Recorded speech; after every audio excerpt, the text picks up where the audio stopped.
નમસ્કાર, જય ગૌ માતા. કરશનભાઈ પટેલ, નીર પ્રાકૃતિક ફાર્મ, ચિત્રોડી, તાલુકો ઈડર, જિલ્લો સાબરકાંઠા. મિત્રો, તમને અમારું આ પ્રાકૃતિક ફાર્મ જે મોડેલની અંદર અમે ઘણા બધા ફળ પાકો અને શાકભાજીના અલગ અલગ જાતના પાકો અમે વાવેતર કરેલા છે. આપ જોઈ શકો છો, આ ઝુક્કુની છે અને છેલ્લા તબક્કા ઉપર છે. આ યલો કલરની ઝુક્કુની છે અને આ ઝુક્કુનીનું જે ફ્રૂટ છે એ ફ્રૂટ સલાડમાં વપરાય છે. હજુ આ સાઇઝ નાની છે, આનાથી 4 ગણી સાઇઝ થાય અને એને સલાડ તરીકે, એની અંદર ન્યુટ્રિશન એટલું બધું ભરપૂર હોય છે અને પરદેશની અંદર જબરજસ્ત એની ડિમાન્ડ છે અને અહીંયા અને આ સલાડ તરીકે ઉપયોગ થાય છે. તો આ છે અમારી યલો ઝુક્કુની. બીજી તમને બતાવું તો આ અમારી ગ્રીન ઝુક્કુની છે. તો આ બધા હવે છેલ્લે ઉપર પાયરી પર છે. જુઓ, આ અમારી ગ્રીન ઝુક્કુની છે. તો આ ઝુક્કુનીના આ રીતે એક વન ટાઈપ ઓફ કાકડી છે, જેને પરદેશી કાકડી કહેવાય. તો આ કાકડી અને એને સલાડ તરીકે ઉપયોગ થાય છે, જેની ડિમાન્ડ બહુ સારી છે. તો આ છે ઝુક્કુની. અમારી અલગ અલગ તમામ જે પાકો છે એનો અમે તબક્કાવાર તમને વિશેષ માહિતી આપીશું અને રોજ 1-2 વિડીયો અમે તમને અપલોડ કરીશું. અમારી ચેનલ તમે સબસ્ક્રાઈબ કરજો અને રોજ નવી વિગતો જાણવા માટે અમારા સાથે સંપર્કમાં રહેજો.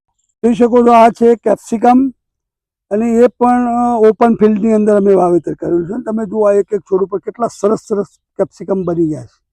તો આ અમારા પોતાની ઇન્ટરક્રોપ સિસ્ટમથી વાવેલા છે અને એના ગ્રો કવર આધારિત છે. ગ્રો કવરથી અમે ઢાંકી દઈએ છીએ અને આ રીતે તૈયાર કરેલો અમારો આ પાક છે. અમે શાકભાજીના તમામ પાકો તમને વારંવાર બતાવીશું અલગ અલગ રીતે. તો કેપ્સિકમની ડિમાન્ડ ખૂબ હોય છે, પણ એને સાચવવું બહુ અઘરું હોય છે, કારણ કે આ ઠંડા પ્રદેશનો પાક છે.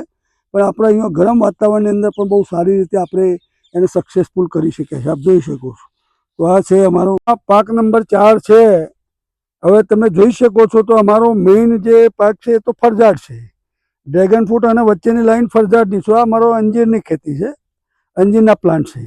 પણ એની અંદર અમે અમારા પ્રોટેક્શન માટે અને પક્ષીઓને બેસવા માટે અલગ અલગ જાતની 4 જાતની મકાઈ પણ અમે વાવેલી છે અંતરે. અને એના છોયાની અંદર આ અમે વચ્ચે નીચે કોબીજનું પણ વાવેતર કરીશું. બહુ સરસ છે એમ. પણ તમે જોઈ શકો છો, અમારું પુણ્યનું કામ પણ થાય છે.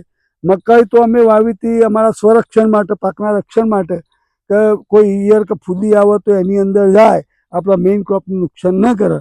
પણ ફૂલ અને મકાઈનું વાવેતર અમે એટલા માટે પ્રોટેક્શન માટે જ કરેલું. પણ આ સેવાનું કામ પણ થઈ રહ્યું છે. જો આ પોપટો કેટલું સરસ મજાની રીતે ખાઈ રહ્યા છે. જો સાફ સફાઈ કરી દીધી એમ. અમે બધા છોડવા પડે એ રીતે એમનું પણ ગુજરાન ચાલે છે, ખાવાનું મળી રહ્યું છે. એટલે નેચરલી રીતે આ અમારું નિયંત્રણ થાય છે ઓટોમેટિક. આ અમારી આંતરપાક પદ્ધતિ છે, પંચસ્તરીય ખેતી છે. તો નમસ્કાર મિત્રો, આ ક્રોપ નંબર 5 વટાણા. આ અમારા પ્રાકૃતિક રીતે તૈયાર કરેલા વટાણા છે. હવે છેલ્લી વીણી છે આજે. હવે આ છેલ્લી વખતની વીણી છે.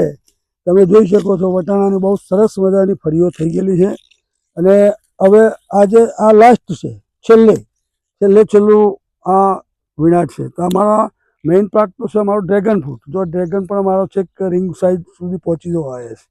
હવે એના ઉપર રિંગ લાગશે અને આ ઇન્ટરક્રોપ તરીકે અમે વટાણા લીધા છે. વટાણા આજે છેલ્લી વીણી છે, હવે પૂરું થાય છે. તો આપ સૌને રોજ નવી માહિતી આપવા માટે થઈ અને અમે એક વિડીયો અપલોડ કરીશું. આપ સૌ નિયમિતપણે અમારી ચેનલ સબસ્ક્રાઈબ કરજો અને અમારા સાથે લગાવ રાખજો, અમારી સાથે જોઈન્ટ રહેજો. તમને નવી માહિતી મળશે. જય ગૌ માતા.